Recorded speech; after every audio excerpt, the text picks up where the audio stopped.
మేము వెలవపూడిలో ల్యాండ్ ఇచ్చామండి. రాజధాని వచ్చిన స్టార్టింగ్లోనే మేము వెలవపూడిలో ఇచ్చామండి ఫ్లాట్. 250 గజాలు మాకు ఇచ్చారు. ఎల్ఏలో పడింది. అది ఎల్ఏలో పడింది. ఫస్ట్ పడమటలో ఇచ్చారు, పడమట ఫేసింగ్లో ఇచ్చారు మాకు. అది ఎల్ఏలో పడిందని చెప్పి మమ్మల్ని లాటరీకి రమ్మన్నారు. లాటరీకి వచ్చాము. లాటరీకి వస్తే మాకు ఇప్పుడు అది దక్షిణం ఫేస్ ఇచ్చారు రెసిడెన్షియల్. మాకు దక్షిణం వద్దు, మార్చమని చెప్తున్నాము. అది మార్చడం కుదరదని చెప్తున్నారు. అది ఫైనల్ అయిపోయింది, మార్చడం కుదరదని చెప్తున్నారు. తీసుకెళ్తున్నామండి. తీసుకెళ్ళినా కూడా అదే చెప్తున్నారు, అది అవ్వదనే అని చెప్తున్నారు. రెసిడెన్షియల్ దక్షిణం ఎలా తీసుకుంటారండి? ఆ రోజు వాస్తుపరంగా మేము అన్నీ కరెక్ట్గా చేస్తామని ప్రామిస్ చేసింది గవర్నమెంట్. మరి వాళ్ళ వాస్తుపరంగానే లేదు కదా. రెసిడెన్షియల్ కమర్షియల్ అయితే మేము దక్షిణం ఫేస్ తీసుకుంటాము.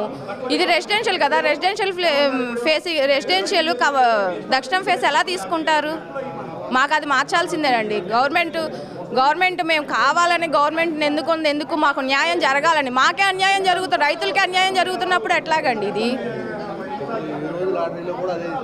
ఇవాళ కూడా అదే చెప్తున్నారండి, మార్చడం కుదరదని చెప్తున్నారు. మాకే కాదండి, దక్షిణం ఫేస్ వచ్చిన వాళ్ళు చాలా మంది ఉన్నారు. వాళ్ళకి ఏం చేయాలో తెలియక ఇలా తిరుగుతున్నారు, మమ్మల్ని తిప్పుతున్నారు, మేము తిరుగుతున్నాం అంతే. మాకు మాత్రం న్యాయం జరగట్లేదు. మేము 11 ఏళ్ళు అయిందని ఇచ్చి గవర్నమెంట్ వచ్చిన కొత్తలోనే మేము ఇచ్చాము.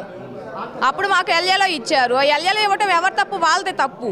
అప్పుడు పడమట ఇచ్చి వాళ్ళ దక్షిణం ఇస్తామంటే ఎట్లా కుదురుతుంది?